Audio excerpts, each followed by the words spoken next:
स्वागत दोस्तों, अगर चलो के साथ मध्य के सबसे पहले सबसे बड़ी डिटेल आपको बताएंगे। दोस्तों, भारतीय जनता पार्टी की पूरी कार्यकारिणी ने दिया है इस्तीफा। बताएंगे डिटेल में क्या है पूरा मामला की इस तरीके का इस्तीफा सामने आया। इसी के साथ में कांग्रेस पार्टी के अंदर हलचलें मचा रहे थे पार्टी के कुछ नेता, जिसके बाद की गई है बड़ी कार्रवाई। बताएंगे किनको पोस्ट से हटाया गया है दोस्तों, और कौन कौन से नेताओं के ऊपर गिरी है गाज। बताएंगे डिटेल में क्या है पूरा मामला। और पश्चिम बंगाल के चुनाव को लेकर बीजेपी और टीएमसी एक दूसरे के आमने सामने आ चुकी है दोस्तों। बताएंगे अपडेट क्या सामने आ रही है दोस्तों, एक एक करके चलेंगे आज की सारी बड़ी अपडेट। लेकिन उससे पहले अगर आप भी मानते हैं कि उत्तर प्रदेश के 2027 के चुनाव में भारतीय जनता पार्टी सबसे कमजोर स्थिति में होने जा रही है, तो इस वीडियो को लाइक करके लाल बटन दबाकर चैनल को सब्सक्राइब करके बेल आइकन दबाकर कमेंट बॉक्स में अपनी राय जरूर लिखकर बताएगा दोस्तों। चलते हैं सबसे पहले सबसे बड़ी ब्रेकिंग न्यूज अपडेट की तरफ, जहां पर भारतीय जनता पार्टी को उत्तर प्रदेश से तगड़ा झटका लगा है दोस्तों। जो अपडेट सामने आ रही है दोस्तों वो कुछ इस प्रकार है कि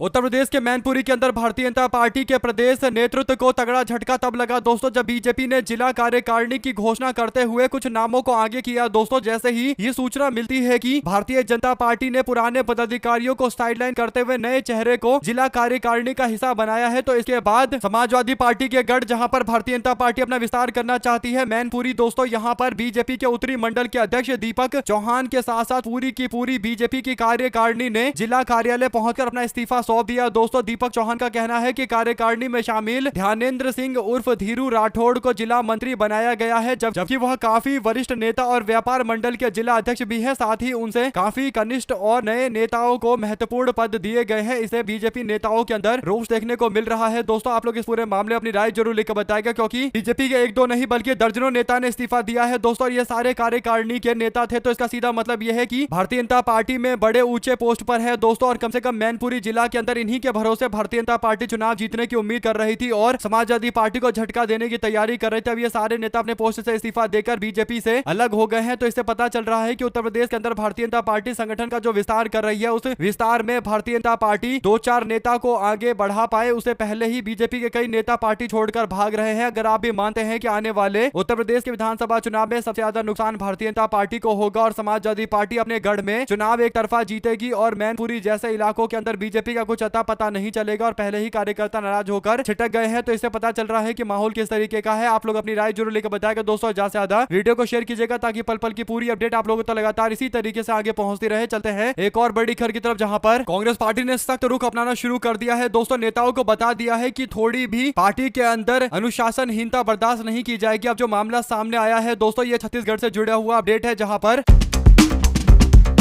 छत्तीसगढ़ के महासमुंद जिले के अंदर जिला कांग्रेस के कार्यालय में मारपीट होती है, तोड़फोड़ किया जाता है। कांग्रेस पार्टी ने इस मामले को लेकर सख्त रुख अपनाया दोस्तों, और विजय शाह को पार्टी से निष्कासित कर दिया गया, यानी जिला के जो उपाध्यक्ष हैं उन्हीं को पार्टी से निष्कासित कर दिया गया। कांग्रेस के अध्यक्ष जिला के अध्यक्ष द्वारिकाधीश यादव ने इस पूरे मामले पर अनुशासनहीनता के मामले पर कार्रवाई की दोस्तों, और विजय शाह को पार्टी से 6 वर्षों के लिए निष्कासित कर दिया गया। पार्टी की ओर से जारी किए गए बयान में कहा गया कि संगठन के अंदर अनुशासन सर्वोपरि है और पार्टी में ऐसी गतिविधियां बर्दाश्त नहीं की जाएगी। यानी कांग्रेस पार्टी बिल्कुल भी इनडिसिप्लिन को स्वीकार नहीं कर रही है। कांग्रेस का मानना है कि पार्टी अनुशासन से चलती है और अनुशासन से इतर अगर कोई भी भटकेगा तो फिर उसको करारा जवाब दिया जाएगा, और इसीलिए दोस्तों उपाध्यक्ष को पोस्ट से ही हटा दिया गया। अगर आप भी मानते हैं कि ऐसे ही एक्शन कांग्रेस पार्टी के अंदर होते रहने चाहिए, जिसे नेता पूरी तरीके से नियम कायदे कानून को मानकर काम करेंगे, यानी कांग्रेस पार्टी में रहना होगा तो पूरी तरीके से पार्टी डिसिप्लिन का पालन करना होगा। और एक तरीके से कांग्रेस पार्टी ने बता दिया है कि कतई बर्दाश्त नहीं होगा कि पार्टी के अनुशासन को तोड़ा जाए। आप लोग मानते हैं कि कार्रवाई सही की गई है तो लिखकर जरूर बताएगा। इसी के साथ में भाजपा के साथ में गलबैया करने वाले नेताओं को भी कांग्रेस पार्टी ने तगड़ा झटका दिया है दोस्तों। अब जो अपडेट सामने आ रही है वो ये कि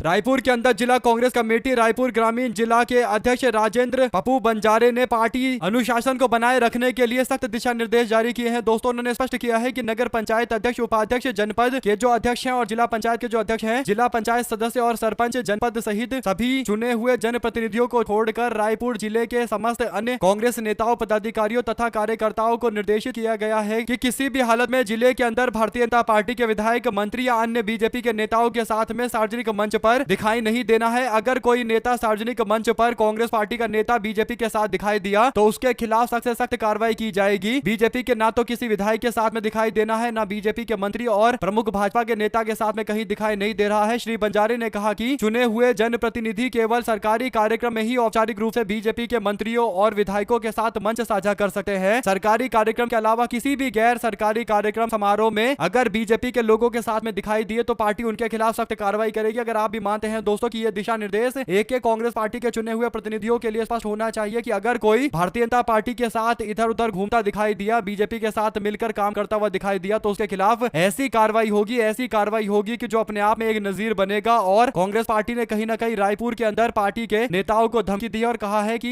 एक साथ कभी बीजेपी वालों के साथ दिख मत जाना, वरना कार्रवाई बहुत तगड़ी होगी। अगर आप भी मानते हैं दोस्तों की बात सही है, कांग्रेस पार्टी को उन सारे नेताओं को ऐसे ही चेतावनी देना चाहिए जिन लोगों को लगता है कि विचारधारा एक मजाक है और वो कांग्रेस और बीजेपी दोनों विचारधारा की तरफ अपना झुकाव रखते हैं। आप लोग अपनी राय जरूर लिखकर बताएगा दोस्तों। ज्यादा से ज्यादा वीडियो को शेयर कीजिएगा। साथ साथ चलते हैं एक और बड़ी अपडेट की तरफ, जहां पर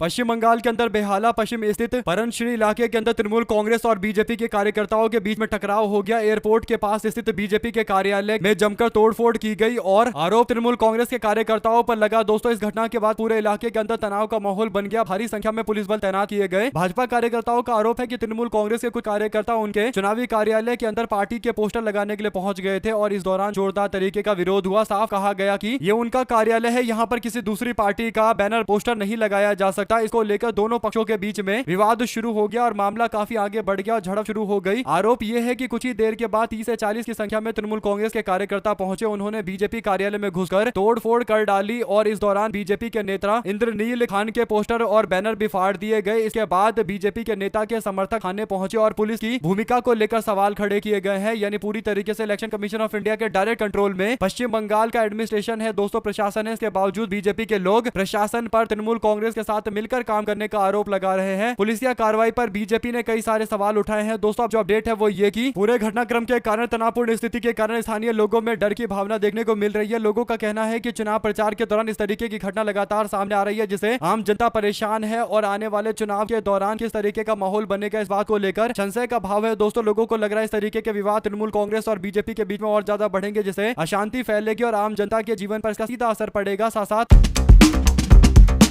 अंजलि दामनिया ने एक बड़ा दावा किया है दोस्तों। एक सामाजिक कार्यकर्ता है अंजलि दामनिया, उन्होंने एकनाथ शिंदे और अशोक खरात को लेकर एक बड़ा दावा करते हुए बताया है कि अशोक खरात और शिंदे के बीच में एक दो नहीं बल्कि 17 बार फोन पर बात हुआ था, जबकि कांग्रेस पार्टी ने जांच से जुड़ी जानकारी लीक होने पर सवाल उठाए। खरात दुष्कर्म समेत कई मामलों को लेकर गिरफ्तार किया गया है दोस्तों। खरात को और जेल में भेजा गया है। ऐसे में सचिन सावंत ने इस पूरे मामले को गंभीर बताते हुए सरकारी मशीनरी के दुरुपयोग और जांच एजेंसियों की भूमिका पर सवाल उठा दिए। दामनिया ने यह भी कहा कि सिर्फ शिंदे नहीं, बीजेपी और एनसीपी के जो टॉप लेवल के नेता हैं उन सबका खरात के साथ में अच्छा खासा संबंध था, अच्छी खासी बातचीत इनकी थी। ऐसे में शिंदे और खरात के बीच में 17 बार फोन पर बात हुआ है, जो अपने आप में काफी बड़ी संख्या है दोस्तों, बड़ी मात्रा है। तो इससे पता चल रहा है कि सीधे संपर्क में रहते थे उप मुख्यमंत्री एकनाथ शिंदे और इस पर आप जांच पड़ताल करके जवाब देना चाहिए भाजपा के लोगों को। दोस्तों आप लोग अपनी राय जरूर लिखकर बताएगा और ज्यादा से ज्यादा वीडियो को शेयर कीजिएगा। साथ साथ चलते हैं एक और बड़ी अपडेट की तरफ, जहां पर पश्चिम बंगाल के अंदर लोकल मीडिया ने बीजेपी बंगाल को लेकर एक बड़ा प्रेडिक्शन किया है दोस्तों। बीजेपी बंगाल को लेकर प्रिय बंधु ने एक दावा करते हुए बताया है कि बंगाल में इस बार स्थिति एकदम पलट रही है। प्रिय बंधु बताता है कि इस बार 294 सीटों में से एआईटीसी यानी ऑल इंडिया तृणमूल कांग्रेस 119 सीटों पर आकर अटक जाएगी और भारतीय जनता पार्टी 157 का आंकड़ा हासिल कर लेगी। कांग्रेस पार्टी को 11 सीटें और आईएसएफ और एलएफ यानी लेफ्ट पार्टी और आईएसएफ को मिलाकर 6 सीटें, जबकि अदर्स में एआईएमआईएम असदुद्दीन ओवैसी की पार्टी और हुमायूं कबीर की पार्टी को केवल एक ही सीट मिलेगा। दोस्तों बड़ी बात यह है कि ये लोकल चैनल है पश्चिम बंगाल का, लेकिन कई सारे लोग सोशल मीडिया पर बोल रहे हैं कि ये साफ तौर पर जानबूझकर कराया गया सर्वे है और जानबूझकर जारी किया गया है ताकि मुस्लिम समाज के लोग तृणमूल कांग्रेस को हारता हुआ देख अपनी स्ट्रेटजी में रणनीति में बदलाव करेंगे और एक तरफा वोट तृणमूल कांग्रेस को करेंगे और भारतीय जनता पार्टी को सत्ता से आने से दूर रखा जाएगा, यानी सत्ता में बीजेपी ना आ जाए, इसके लिए मुस्लिम वोट एकजुट हो जाएंगे। अब ये जो सर्वे सामने आया दोस्तों, इस सर्वे को लेकर अलग अलग तरीके के दावे चल रहे हैं। आपकी जो भी राय है लिखकर जरूर बताएगा। साथ साथ चलते हैं एक और अपडेट की तरफ दोस्तों, जहां पर लोकसभा में नेता विपक्ष राहुल गांधी रविवार को जुबिन गर्ग हत्याकांड में त्वरित कार्रवाई का वादा करते हुए कहते हैं कि अगर कांग्रेस पार्टी की सरकार असम के अंदर बनेगी तो 100 दिनों के भीतर आरोपियों को जेल के सलाखों के पीछे भेजा जाएगा। विश्वनाथ जिले के अंदर एक चुनावी रैली को संबोधित करते हुए राहुल गांधी कहते हैं कि हम गारंटी देते हैं कि 100 दिनों के अंदर हम जुबिन गर्ग के मामले में आरोपियों को सजा दिलवाएंगे और उनके खिलाफ कड़ी से कड़ी कार्रवाई करेंगे। दरअसल दोस्तों अब जो अपडेट सामने आ रही है वो ये कि असम के अंदर राहुल गांधी रैली को संबोधित करते हुए कहते हैं कि हम स्पष्ट रूप से कह रहे हैं कि असम के अंदर 6 समुदाय के लोगों को अनुसूचित जाति और जनजाति समाज के लोगों को दर्जा दिया जाएगा। हमने घोषणा में ये बात एक बार फिर से स्पष्ट कर दी है। और चाय बागान के श्रमिकों को प्रतिदिन 450 रुपए दिए जाएंगे। उन्होंने वित्तीय सहायता योजना की घोषणा की है, जिसमें महिलाओं के प्रत्यक्ष नकद हस्तांतरण और महत्वाकांक्षी योजनाओं का जिक्र है। दोस्तों जी के साथ में चलते एक और बड़ी अपडेट तरफ, जहां पर लोकसभा में नेता विपक्ष राहुल गांधी ने एक बार फिर से हिमंता बिस्वा शर्मा पर तीखा हमला बोला है। दोस्तों राहुल गांधी कहते हैं कि सबसे भ्रष्ट और नफरत फैलाने वाले मुख्यमंत्री बन चुके हैं हिमंता बिस्वा शर्मा। हिमंता बिस्वा शर्मा के विश्वनाथ में एक रैली को संबोधित करते हुए राहुल गांधी निशाना साधते हुए कहा कि हिमंता बिस्वा शर्मा नफरत फैलाने वाले व्यक्ति है। असम के विश्वनाथ में रैली को संबोधित करते हुए राहुल गांधी ने कहा कि असम में भारतीय जनता पार्टी भारत का सबसे भ्रष्ट और नफरत फैलाने वाला मुख्यमंत्री बनाकर काम चला रही है। वो जानता है कि कांग्रेस के बब्बर शेर उसे जेल में डालने वाले हैं, यानी हिमंता बिस्वा शर्मा पर राहुल गांधी डायरेक्ट निशाना साधते हुए कह रहे हैं कि हिमंता बिस्वा शर्मा को उठाकर जेल के सलाखों के पीछे डालूंगा। दोस्तों अगर आप भी मानते हैं कि ये तो शुरुआत है, अभी तो और भी बयान राहुल गांधी के आने वाले, लेकिन एक बात एकदम क्लियर नजर आ रहा है राहुल गांधी का। दोस्तों उन्होंने फैसला ले रखा है कि हिमंता बिस्वा शर्मा को इस बार सबक सिखानी है, और इस तरीके से सबक सिखानी है कि हमेशा हमेशा याद रहे। और जिस तरीके से असम की पूरी राजनीति को बदलने की कोशिश हिमंता बिस्वा शर्मा कर रहे हैं, मुस्लिम समाज के प्रति उल्टा सीधा बयान देते रहते हैं। दोस्तों राहुल गांधी ने भी कहीं ना कहीं इन्हें लेकर एक जबरदस्त प्लानिंग तैयार कर रखी है। जो भी अपडेट आएगी आप लगातार पहुंचाएंगे। साथ साथ चलते हैं एक और बड़ी अपडेट तक, जहां पर राहुल गांधी ने ओएससी का एक बड़ा मुद्दा उठाया है। दोस्तों राहुल गांधी ने पूछा कि अगर सुरक्षा प्राथमिकी है तो फिर भी हर 5 में से 3 महिला तक मदद क्यों नहीं पहुंच रही। उनका ये सवाल काफी जायज है। दोस्तों आपको बता दें कि वन स्टॉप सेंटर के नाम से भारतीय जनता पार्टी दावा करती है कि वो महिलाओं को सहायता पहुंचाने के लिए योजना चला रही है। राहुल गांधी ने दावा किया कि मोदी सरकार किसी की नहीं सुन रही है। राहुल गांधी ने जोर देकर कहा कि सुरक्षा केवल एक योजना नहीं होती, ये सरकार की मूलभूत जिम्मेदारी होती है। महिलाएं मदद के लिए दरवाजा खटखटा रही है और सरकार उन दरवाजों को बंद कर बैठी हुई है। मैंने संसद में पूछा कि जब कोई महिला हिंसा में भागकर वन स्टॉप सेंटर पर पहुंचती है तो उनकी मदद कैसे की जाती है, तो इसका कुछ खास जवाब नहीं मिला। ऐसे में दोस्तों भारतीय जनता पार्टी के काम करने के तरीके को लेकर और ज्यादा सवाल उठते हैं। आप लोग अपनी राय जरूर लेकर बताएगा। साथ साथ चलते हैं एक और बड़ी अपडेट दोस्तों, जिसमें केरल के अंदर चुनाव जल्द होने वाले हैं। दोस्तों ऐसे में केरल के अंदर एक जो मुद्दा सबसे ज्यादा चर्चा का विषय बन रहा है वो क्रिश्चियन समाज, अल्पसंख्यक समाज के लोगों की हित की बात है। भारतीय जनता पार्टी हिंदू और क्रिश्चियन समाज को एकजुट करके केरल का चुनाव जीतना चाहती है। दोस्तों केरल के चुनाव में बीजेपी को खुद के लोग अब तगड़ा झटका दे रहे हैं। मामला सामने आता है दोस्तों केरल के मुख्यमंत्री पिनराई विजयन से जुड़ा हुआ, जहां पर पिनराई विजयन ने उन पर छत्तीसगढ़ में 2 ननों पर हमला करने के साथ खड़े होने का आरोप लगाने को लेकर कांग्रेस के नेता राहुल गांधी ने शनिवार को पलटवार किया है। दोस्तों यानी कांग्रेस पार्टी के नेता राहुल गांधी ने भारतीय जनता पार्टी और लेफ्ट पार्टी दोनों को एक ही बयान में लपेटे में ले आया है। दोस्तों राहुल गांधी केरल के मुख्यमंत्री पिनराई विजयन की चुप्पी को लेकर सवाल खड़ा करते हैं। दोस्तों वो कहते हैं कि जब छत्तीसगढ़ के अंदर क्रिश्चियन समाज के 2 नन के साथ में विरोध और अत्याचार किया गया, उनके साथ मारपीट की गई, तब मुख्यमंत्री कुछ नहीं बोले, यानी उस समय मुख्यमंत्री चुप बैठे हुए थे। और कांग्रेस पार्टी के नेता राहुल गांधी और प्रियंका गांधी ने जाकर छत्तीसगढ़ की दोनों नन की लड़ाई लड़ी। दोस्तों यानी क्रिश्चियन समाज से जुड़ी हुई नन को लेकर कांग्रेस पार्टी लड़ाई लड़ती नजर आई। इसके बाद कुछ ही दिनों में जेल से छुड़वा लिया गया। दोस्तों कुल मिलाकर भारतीय जनता पार्टी और बजरंग दल के लोगों ने मिलकर जेल के अंदर भेज दिया था। तो कम से कम बीजेपी के लोग केरल में जाकर अल्पसंख्यक समाज, उसमें भी मुस्लिम समाज के सामने जाकर नहीं बोल सकते कि उन्होंने मुस्लिम समाज के लोगों को लेकर कुछ बड़े कदम उठाए, क्योंकि सबको पता है कि क्रिश्चियन समाज को भारतीय जनता पार्टी कहीं ना कहीं अपने साथ जोड़ने की कोशिश केरला के अंदर कर रही थी। दोस्तों लेकिन केरला कांग्रेस की ओर से वीडियो जारी करते हुए दोनों पार्टियों पर निशाना साधा गया। तो इसके बाद माहौल कांग्रेस पार्टी के लिए बनता हुआ नजर आने लगा है। आप लोग अपनी राय जरूर लेकर बताएगा। चलते हैं एक और बड़ी अपडेट तो दोस्तों, जिसमें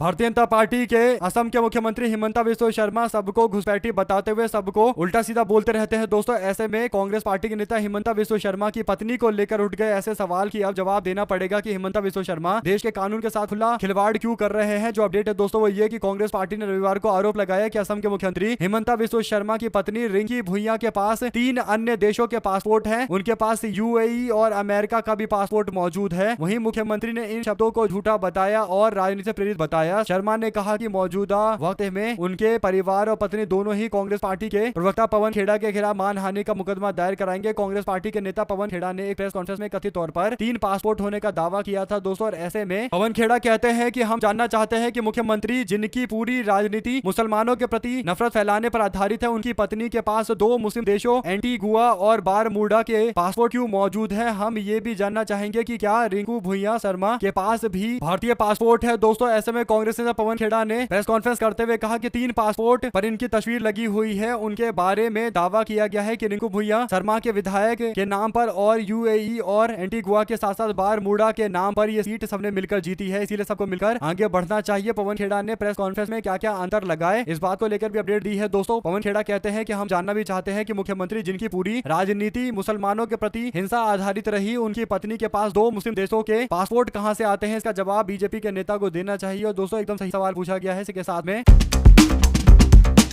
पश्चिम बंगाल के अंदर पिछले विधानसभा चुनाव में 0 पर सिमटी कांग्रेस पार्टी 2026 के चुनाव के अंदर उम्मीदवारी के मामले में सभी बड़े राजनीतिक दलों को पीछा छोड़ दिया है। दोस्तों कांग्रेस पार्टी ने अपने 294 उम्मीदवारों में सबसे अधिक करीब 70 मुस्लिम उम्मीदवारों को चुनावी मैदान में उतारा है दोस्तों, जो कि टीएमसी से काफी ज्यादा अधिक है। बंगाल के अंदर कांग्रेस पार्टी मुस्लिम वोटों को इकट्ठा कर रही है। दोस्तों बड़ा सवाल यह है क्या कांग्रेस पार्टी ऐसा करके तृणमूल कांग्रेस को कमजोर कर रही है। इस पर तृणमूल कांग्रेस का दावा है कि बिल्कुल उनकी पार्टी को कमजोर किया जा रहा है, लेकिन कांग्रेस का दावा है कि वो केवल उन्हीं सीटों पर मुस्लिम उम्मीदवार उतारे जहां पर भारतीय जनता पार्टी किसी व्यक्ति को उतारे या टीएमसी किसी मुस्लिम उम्मीदवार को उतारे, तभी वोट डिवाइड ना हो। ऐसे में दोस्तों अगर आप भी मानते हैं कि कांग्रेस पार्टी को पश्चिम बंगाल के उम्मीदवार खासकर मुस्लिम उम्मीदवार नहीं उतारने चाहिए थे, लेकिन अब उतारे गए हैं, तो इस पर कांग्रेस पार्टी को चुनाव ज्यादा सीरियस तरीके से खासकर मुस्लिम सीटों पर नहीं लड़ना चाहिए। इसका फायदा भारतीय जनता पार्टी को मिलेगा। अब अगर ममता बनर्जी सवाल खड़ा करती है दोस्तों तो एकदम जायज बात है, लेकिन कांग्रेस पार्टी के जो मुस्लिम सांसद है दोस्तों उनकी ओर से प्रतिक्रिया सामने आई है। कांग्रेस के सांसद तारिक अनवर कहते हैं कि कांग्रेस सभी जाति और अलग अलग मजहब के लोगों के साथ आगे बढ़ती है, सबको साथ में लेकर सबका विकास कांग्रेस पार्टी करवाती है। ऐसे में ये स्वाभाविक है कि टिकट कुछ लोगों को मिलेगा, कुछ को नहीं मिलेगा, तो जिन लोगों को नहीं मिला उस पर चर्चा हो सकती है, लेकिन ये बड़ी अपडेट है दोस्तों। साथ साथ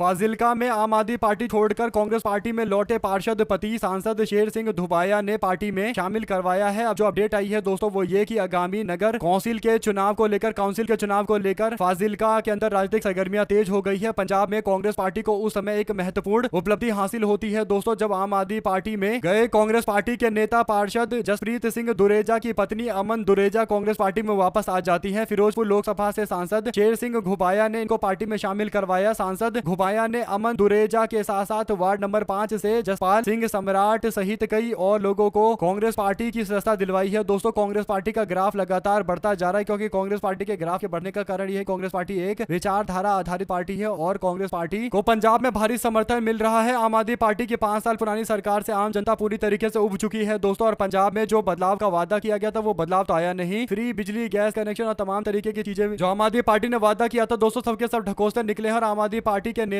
भगवत मान की मौजूदगी पार्टी को भारी नुकसान पहुंचा रही है, क्योंकि भगवत मान को नॉन सीरियस नेता लोग मानते हैं। और ऐसे में दोस्तों आम आदमी पार्टी आने वाले पंजाब चुनाव के अंदर हार कर वापस लौटने वाली है और अरविंद केजरीवाल को सबसे तगड़ा झटका पंजाब में ही लगेगा। तो अपनी राय जरूर लिखकर बताएगा दोस्तों। ज्यादा से ज्यादा वीडियो को शेयर कीजिएगा। साथ साथ चलते हैं एक और बड़ी खबर की तरफ, जहां पर फिल्म डायरेक्टर आदित्य धर के डायरेक्शन में बनी मूवी धुरंधर का जिक्र करते हुए प्रधानमंत्री नरेंद्र मोदी ने केरल के तिरुवल्ला के अंदर आयोजित एनडीए की एक रैली को संबोधित करते हुए इस रैली में नरेंद्र मोदी ने कहा कि धुरंधर मूवी आती है तो ये लोग प्रोपोगेंडा बताते हैं, ये लोग झूठ नैरेटिव साबित करने वाला बताते हैं। प्रधानमंत्री मोदी कहते हैं कि ये कांग्रेस, यूडीएफ, एलडीएफ हर जगह झूठ बोलते हैं और ये लोग सिटीजनशिप अमेंडमेंट एक्ट यानी सीएए के मामले को लेकर अपना विरोध जता रहे थे। सीएए को लेकर कोई नुकसान देश को नहीं हुआ, लेकिन जब केरल फाइल आई तो ये लोग बोलने लगे कि ये झूठ है और झूठ फैलाया जा रहा है। कुल मिलाकर दोस्तों नरेंद्र मोदी धुरंधर मूवी को लेकर टिप्पणियां कर रहे हैं। उनको लग रहा है कि केरल में इस तरीके का बयान देंगे तो आम जनता वोट देगी, लेकिन केरल के अंदर आम जनता उन्हीं लोगों को वोट देती है दोस्तों जिनसे उनको उम्मीद होती है। और इसीलिए एलडीएफ और यूडीएफ के संघर्ष में भारतीय जनता पार्टी कहीं नहीं ठहरती है दोस्तों। यही बड़ा कारण है कि नरेंद्र मोदी अब फिल्मों को लेकर टिप्पणियां कर रहे हैं। उनको लग रहा है कि फिल्मों को लेकर बातचीत करेंगे तो केरल में उनकी चर्चा होगी, लेकिन नरेंद्र मोदी को समझना चाहिए कि केरल और उत्तर भारत के राज्यों के अंदर जमीन आसमान का अंतर है। केरल में 100% लोग पढ़े लिखे लोग हैं, जहां पढ़े लिखे लोग होते हैं वहां पर तेलंगाना पहुंचे थे दोस्तों सुप्रीम कोर्ट के कई सारे जज जिन्होंने तेलंगाना कांग्रेस सरकार की जमकर तारीफ की है दोस्तों। चीफ जस्टिस सूर्यकांत और पीएस नरसिम्हा के साथ साथ जस्टिस अपरेश कुमार सिंह और अकोल आराधा ने कांग्रेस पार्टी सरकार की तारीफ की है। खासकर दोस्तों जो जुडिशियल इंफ्रास्ट्रक्चर से जुड़ी मांग थी जिस पर मोहर लगाई तेलंगाना की सरकार ने, इस बात को लेकर कोर्ट काफी खुश हुआ। कोर्ट ने कहा कि हम चाहते थे कि कॉरिडोर बने और जुडिशियल इंफ्रास्ट्रक्चर की डिमांड को पूरी तरीके से सपोर्ट किया गया है दोस्तों। यानी कांग्रेस पार्टी जजों को मजबूत करने के लिए, देश के अंदर न्याय प्रणाली को मजबूत करने के लिए अलग अलग जिलों के अंदर नए तरीके के जुडिशियल इंफ्रास्ट्रक्चर बनाया जा रहा है दोस्तों। यानी बहुत सारे जिला जज से लेकर जो राज्य के जज स्तर के लोग होते हैं उन सबके लिए इंफ्रास्ट्रक्चर बनाया जा रहा है दोस्तों। यानी बिल्डिंग्स बन रही है और बिल्डिंग्स बनने का सीधा मतलब ये होता है कि फिर से न्याय अधिकारी एक साथ मौजूद रहेंगे और फिर लोगों को न्याय दिया जाएगा। अगर आप ये मानते हैं कि न्याय प्रणाली में लोगों के बैठने की जगह और तमाम तरीके की जो चीजें होती है जिसे जुडिशियल इंफ्रास्ट्रक्चर बोला जाता है उसको मुहैया कराना एक सरकार की जिम्मेदारी होती है और तेलंगाना की सरकार जिस स्तर पर करा रही है इस पर कहीं ना कहीं बयान देना पड़ा दोस्तों चीफ जस्टिस को और उनको तारीफ करना पड़ा। 2012 से लंबित न्यायिक अवसंरचना से संबंधित मामले की मांग देने के लिए तेलंगाना कांग्रेस सरकार की सराहना गई है। कांग्रेस के मुख्यमंत्री रेवंत रेड्डी ने प्रशासनिक बाधाओं को दूर करते हुए हफ्तों भर के अंदर भूमि का आवंटन कर दिया और आने वाले दिनों के अंदर एक और नया उद्घाटन होता हुआ यहाँ नजर आएगा। अगर आप भी मानते हैं कि बात एकदम सही है तो लिखकर जरूर बताएगा। साथ साथ चलते हैं एक और बड़ी अपडेट तो दोस्तों में भारतीय जनता पार्टी के नेता खड़गपुर सदर से चुनावी मैदान में उतरे। बीजेपी के नेता दिलीप घोष की संपत्ति में जबरदस्त इजाफा हुआ है दोस्तों। पिछली बार जब ये चुनाव लड़े थे तो उन्होंने अपनी संपत्ति लाखों में बताई थी लेकिन अब ये करोड़ों में बताने लगे हैं। 2026 के अंदर इनके हलफनामे में 2 करोड़ की संपत्ति का दावा है दोस्तों। यानी बहुत तेजी से इनका ग्रोथ हुआ है बकौल कई सारे लोग की ये भारतीय जनता पार्टी के वे नेता है जो अपने दम पर चुनाव जीत सकते हैं। आप लोग इस पर क्या राय देना चाहते हैं दोस्तों लिखकर जरूर बताएगा। ज्यादा से ज्यादा वीडियो को शेयर कीजिएगा। हमारे साथ लगातार जुड़े दोस्तों का बहुत बहुत धन्यवाद। देख रहे थे आपका चैनल जय हिंद जय भारत। ज्यादा से ज्यादा वीडियो को शेयर कीजिएगा दोस्तों। बहुत